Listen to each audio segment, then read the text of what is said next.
that, this conversation is part of a project that my organization, the Institute of Peace and Conflict Studies, is bringing out with the Hans-Seidel Stiftung. And what we'd like to arrive at is really a more granular understanding of the sector-specific pathways in which cooperation can be actualized. And there is a recognition that there is vast potential in the relationship. We want to be able to, at least at the end of this exercise, arrive at a better understanding from a research and analytical perspective, what this means in policy practice. I completely get, and in fact, I very much appreciate your interest in making this a broad-ranging conversation. And in that regard, then I wonder whether you would like to set the stage. I have several questions in my mind, but perhaps I can invite you then to set the direction of the conversation from where I will then pick up. All right, let's do that. You ask the question and then we go. Let's just not do it too long. Yes, I understand we have about 20 minutes. Right, so just to kick things off, I wonder if you would like to talk a little bit about, the several factors that have precipitated or accelerated interest in strengthening the India-EU relationship.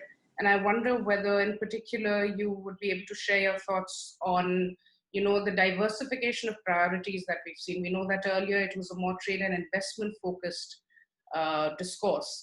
And gradually now we see a consideration of political and security variables as well. I wonder if you'd like to share some of your thoughts on that. Yes, surely. Thank you for inviting me for this program.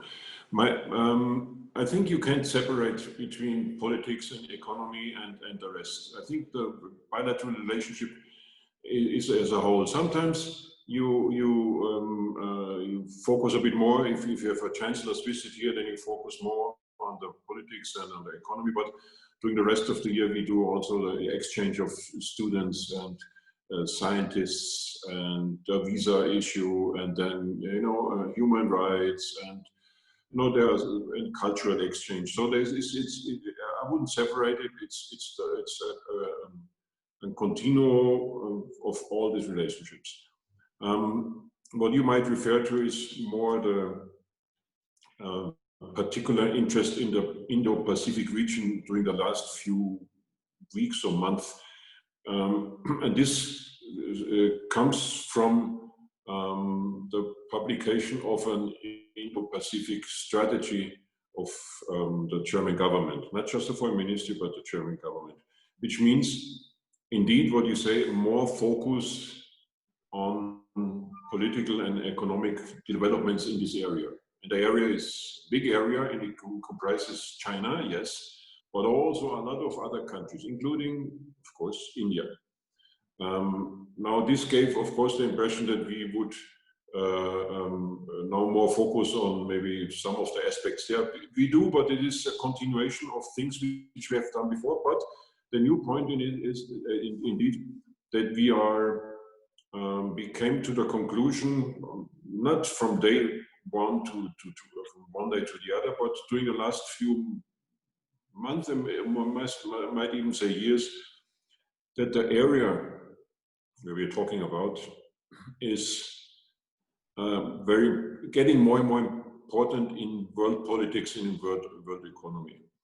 It's a place where you have 1/3 of the world population is living. And I mean, every 5th person on this planet is Chinese, or every 5th person on the planet is Indian. So you can see the dimension, and then you have all the future challenges or the current challenges for mankind, be it global warming, be it plastic, be it the use of water, be it terrorism, money laundering, desertification, lack of food, population growth. All these points cannot be solved without this region, and this region plays a major role in it. If you see, 40% of all the mega cities are in this area. Mega cities more than 10 million. So if we don't get a grip on this challenges for mankind in this area, we have lost everywhere. In addition to that, also the dangers, because you have there at least 3 nuclear powers, from China to India to Pakistan, and then if you take North Korea's atomic program, nuclear program, then you have another one. So any tension, and you have unsettled border issues, and you have all sorts of tensions which could have also repercussions on the rest of the world. Now, this is the political side, but the economic side is as well. You know, Germany as a country who is totally depending on foreign export. We are a foreign export nation, and so we depend on the free circulation around the globe of goods. And there's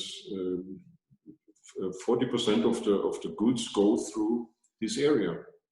And through Malacca, I've heard that 2,000, the Strait of Malacca, there are 2,000 cargo ships passing through every day, and 90% of our international economic exchange is by cargo boats.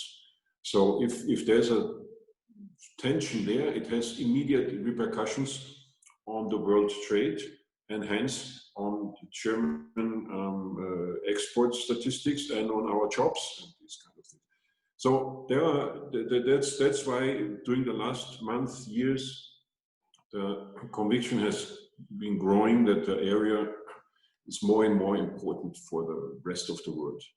So just being bystander or doing bilateral relationships is not enough. We have to be a bit more active. And that's why we brought up this strategy, which is a compendium of 60 pages, where you would find in detail in what specific region, area, topic, item we intend to do more. For example, helping the nations there in their rule-based order. You know, if they think there are some actors in the area which are playing by the mighty full rules, then we stand by the side of those people who are fighting for a rule-based order, multilateralism. So we will support in ASEAN, in the Pacific Rim Association, and all these organizations we will support and then see what we can do to support them. Those nations which are, as us, strong fighters for multilateralism and rule-based order. So these are some examples of course, it sounds theoretically, and it will have to be implemented in the next few months, years, decade to come. But it gives, I guess, many of our neighbors and the region the idea in which direction it goes. It's not against, this strategy is not against one nation, as one might think. It's in favor of many nations, you know, and it is in favor of multilateralism and against the principle of that the powerful rules and the others would have to fulfill what they say. No. So that's in short words the meaning of this strategy. But it's, of course, now in our bilateral relationship with India, it's part of this being embedded in that, and it gives us a bit more maybe access to people we are talking to, because they see that the German, including with the French is the other European country who has such a strategy, are more active in the area. Thank you very much, Ambassador, for what I thought was a very lucid overview of the German Indo-Pacific guidelines. I wonder, with your permission now, if I might shift the conversation a little bit from you to, you know, gain an understanding of a more sort of institutional perspective from the EU point of view of the India-EU strategic partnership. And in that regard, you know, you brought up briefly the question of values, even within the Indo-Pacific vision. I'd like to ask you, within the context of the India-EU strategic partnership, now we know that the values discourse, whether it is reform, multilateralism, democracy, inclusiveness, human rights, all of these form the bedrock of both the Indian and the EU foreign policy discourses. I wonder whether India and the EU see eye to eye in terms of the interpretation and application of these values. And in terms of actualizing the partnership, number one, do you think it is important to see eye to eye on or reaching some sort of definitional consensus on values? Because I do feel that it is in the partnership's interest to emphasize the values discourse. And in case certain elements that India and the EU don't see eye to eye on values, do you think it could potentially throw up obstacles in the relationship? Well, first of all, I think in a close relationship, you have to talk about issues, even if there are some different interpretation in here and there. That's why you have this partnership. That's why you talk about this. And with our Indian friends, we can talk about any issue and openly, and you don't have to do it always with a megaphone. You can do it behind closed doors, but you do this. So if Prime Minister Modi comes to Mrs. Merkel and then they talk about all the issues which are at hand. Actually, you know, 1 year ago they were here, so they were talking about a lot of issues too. Now, the EU strategy. Now, as I said, the strategy for the region is done. We have a bilateral, and the French have some, and then other regional countries like Australia have Indo-Pacific strategy. Now, together with the French, we of course have presented this in the EU institutions, and we'll see whether it might be useful to have an Indo-Pacific EU strategy, but this will be discussed in Brussels. Now, on the strategic partnership, I mean, Germany is, of course, for this 6 months, we have the presidency of the Council, but still, I think the operative work has to be done by the Commission, and we have an EU representation here. So I think it would be more authentic if you ask them about these value issues. But in general terms, be it bilaterally or be it European values, because they are very much the same. I think we, as European Union, we are based on the issue on values. That's what makes us a family. Since French Revolution and you know, and our definition of human rights, that's one of the great advantages of being in the European Union, to have a family around you which are, you know, defined by the same values. If you go to different areas of the world, some interpretations vary, and some others even are not compatible. And you know, be it bilaterally or as an EU institution, we say this. You know, for example, to take an example, when Foreign Minister of China was in Europe a few weeks ago, he was meeting not only German Foreign Minister but many other foreign ministers.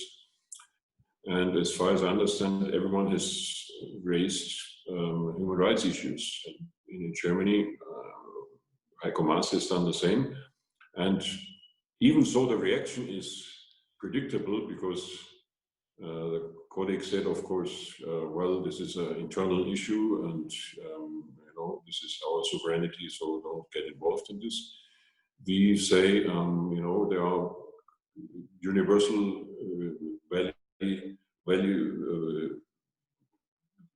values which have to be respected by everyone, including those interlocutors. We agree to not agree on things, but we say this at least, and we discuss it. And you know, I believe in change through baby steps. Yes. As between East and West, and so maybe even baby steps in the human rights, general perception of human rights might lead to a better world one day. That's why we are in politics. That's why we are in our profession and in parliaments, because we want to influence a better world where you have respect of human rights everywhere and same perceptions of at least basic human rights.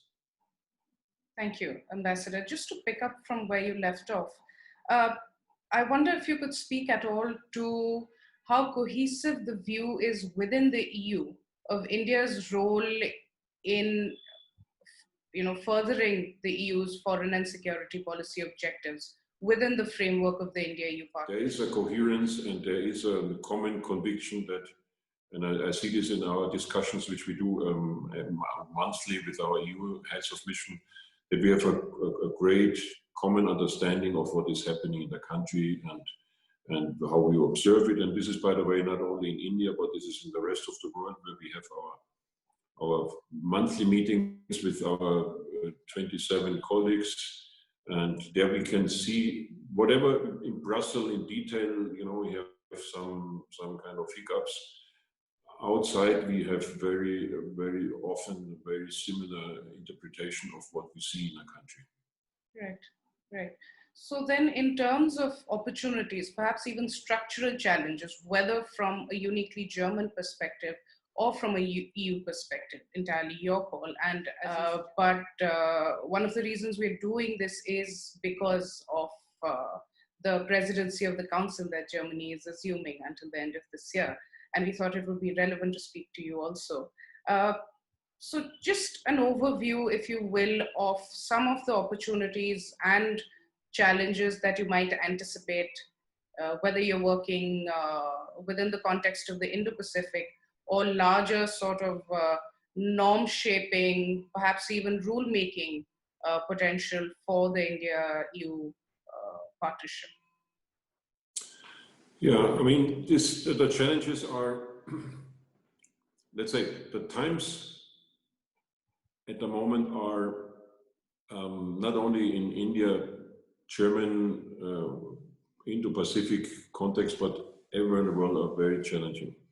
We have on the world level, we have an pandemic which is far from over. If you look to Europe, where the second wave is coming with full strength, and we have to see what will be the reaction. Will there be another lockdown? Will there be another harm to the economy there? And then in the rest of the world, will restrictions lead to all sorts of oppositions?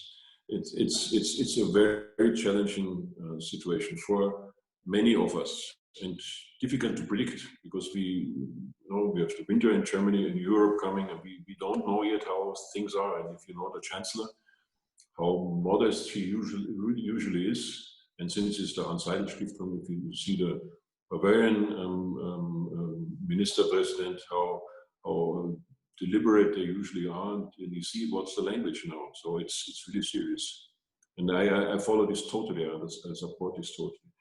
Now, this is about a challenge. Then you have another challenge, which is the US elections, which will be coming up in 2 weeks. And then you have the Brexit, which is coming up. And it looks like there's a great risk that we will have a Brexit without an agreement there. Plus, you have all sorts of turmoil from Belarus to the Middle East, to Syria, to you name it.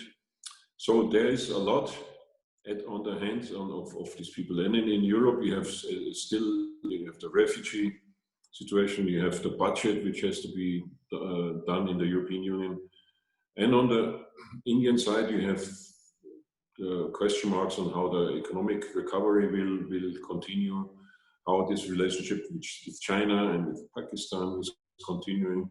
So the challenges are manifold. So I think where I see that the positive aspects is that everyone knows we are in such a difficult situation. We are sort of craving for some kind of rule setting, some rules we can stick to. And that's why the alliance of multilateralists is so important, because it shows that if we don't stick to these rules, and if we don't stick to multilateral agreements, then we are all losing, wherever we are. So this gives us, Indian German, a greater strength of fighting for it. But also in international premium, I think we are finding more and more support for this. And in addition to that, as I said at the beginning, the challenges of mankind are not stopping just because of COVID. As we speak, the accumulation of plastic, of garbage, of nuclear waste, of carbon, not renewable waste, is just going on. And within 1 hour where we are talking, the world population has grown of 50,000 people and 40,000 cars. You know, so all these challenges are there, and the people in Kiribati and other places in these islands, within a year they have another lost 4 millimeters of their land because the oceans are rising. And if you see the poles, North Pole and South Poles, how warm the winters are there now, all this is continuing, and if we don't find a solution, we are all doomed, at least our children or children's children. So this urgency is rising, and I think India and Germany and the European Union looking very much into the eye to eye in that, and we see that without, as I said in the beginning, without India you can't solve none of these problems, none of it, because India is a big part just by the sheer size of it. It's a big part of the solution. So we have to you know, be strong partners there, and we do what we can. Paris Agreement is coming up again, the anniversary. So there are many issues where we can work together.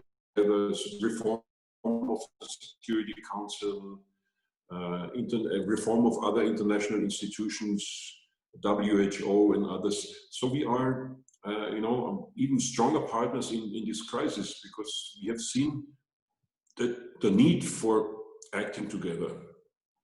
So these are the positive aspects, I guess, of it. Thank you very much, Your Excellency. This is actually a much wider basket of issues that we ended up covering in this conversation than I was anticipating, which, as you know, the initial anchor was the India-EU strategic partnership, but I feel like this made actually for a much more interesting conversation. And I would like to thank you particularly for giving us this broad lay of the land perspective, which typically, you know, when you jump into sector-specific insight, you can often miss the big picture narrative. So I think this helps in setting that kind of stage. At the end of this exercise, I do look forward to sharing our findings with you. And before I hand over to Leonard, please allow me to take this opportunity to compliment you on what I think is absolutely the best car anyone owns in this entire country. And I do hope that I have also the opportunity to hear your musical talents in person in hopefully the not too distant future. Thank you very much. Thank you very much. It was nice talking to you, and I liked the discussion, and hope to see you soon. Thank you. Yeah, we probably have to apologize that we didn't bring up any musical topic in it's this. Okay. Yeah.